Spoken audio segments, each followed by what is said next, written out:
Hello everyone, this is Madhusudan Soni. I am a student of Rajan K.D.Y. Patil University in BCCTI's branch. Right now I'm here to present myself about my job at Security HQ. Now about Security HQ, it is a leading security analysis company where we provide security-based solutions to our clients worldwide. Now what my daily work includes? Uh, my daily work includes things like uh, monitoring the offenses which we get for our clients, handling all those offenses, analyzing those offenses, and creating and generating incidents and reports for them. Alongside that, we we work into the three major shifts. The first shift goes for the morning shift, which starts from 7:30 to and ends at the 3:30. Then we have the second shift 3:30 to 11:30, and we have the night shift which is for 11:30 to morning of 7:30. And during this period we get offenses from worldwide of our clients. We have separate platform for our Dubai platform, which is for Do SHQ, where all the clients are from Dubai itself. Since their proprietary information is confidential, we get uh, we have a separate platform there. So right now I monitor all the offenses that gets generated into our QRadar tool. From QRadar we escalate those offenses to Resilient. Now at the Resilient, after escalating the offense to the Resilient, we put analysis in there, what we actually observed, and things we did. If we get to talk about my timeline, I joined the company at February of 16th, 2021, and from that day onwards, I started learning according to my company requirements. So I got access to my SHQ ticketing tool in around 2 to 3 days. Then I got access to my QRadar console, where all the major offenses are generated.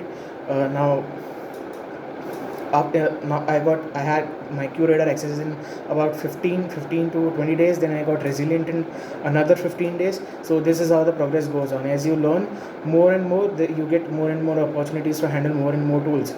Now right now I have completed 2 to 3 months in my company.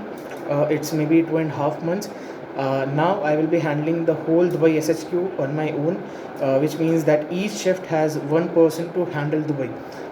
Now I will be the next person to be handling Dubai, and whatever the incidents that I create will be handed over to my SOC leads, where they see what I have actually put my analysis in there, and if there is anything that is missing, the SOC leads and the L2 level persons put it in there.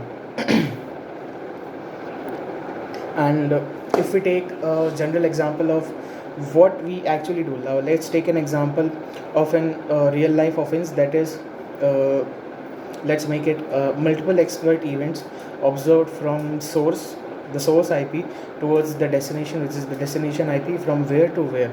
So destination would depend upon destination will be surely my internal destination, the internal source, and the source IP will be the external source from where the attack is actually happening. So multiple exploit basically means that there is a web page where multiple exploit events are attempted by an attacker.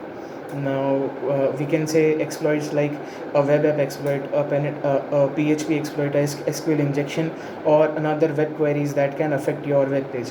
Now when an attacker tries to attack the web page at these levels, our QRadar console, we have several rules that trigger those offenses, and when I get the offense, now what we do, we get to start our analysis from where it came, if the source is suspicious or not, from where to where it is going, the host, and what kind of traffic it is generating, if the traffic is continuous traffic or the traffic has been stopped, on what port on the firewall it got triggered, and if the firewall is actually blocking the traffic, preventing the traffic, or allowing the traffic to go on. If the traffic is allowed by the firewall, then it is a critical case, because your firewall should not allow such traffic into the organization if it is not legit. And if there is any kind of communication going to happen and company knows that this kind of communication will be happening, companies already informed that this is a legit activity, and if this is not informed by the companies, this is not a legit activity, and we have to raise our incident accordingly.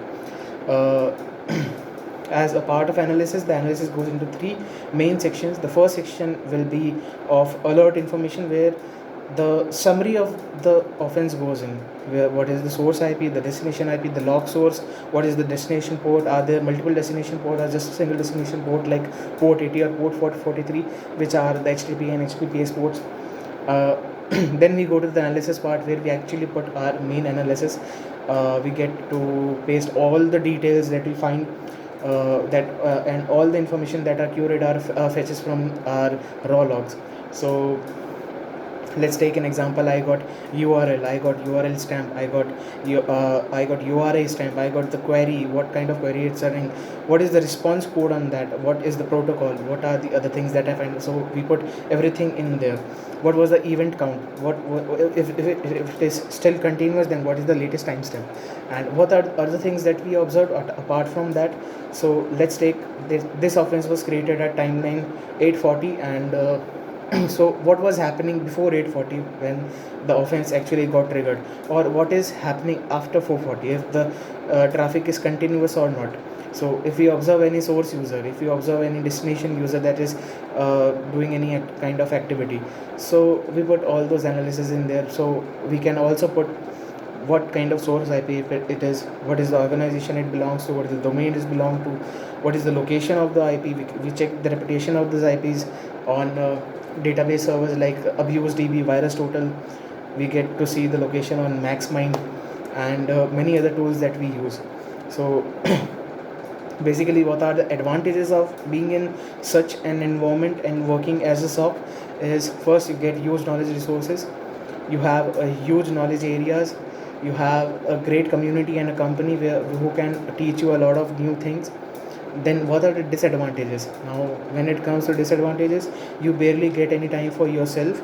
You have like 8:30 to 12 hours of shifts. You have scheduled 12-hour shifts, which goes on to 16 hours of shifts, and there are many more disadvantages to that. Because you are not able to focus on yourself when you are working for the company. You have a kind of peer pressure, you have some sort of fear in yourself if you do anything wrong. But all these things are natural, and you get habit of it in few amount of time. So that's all about my job. Thank you for listening. Have a great day. Goodbye.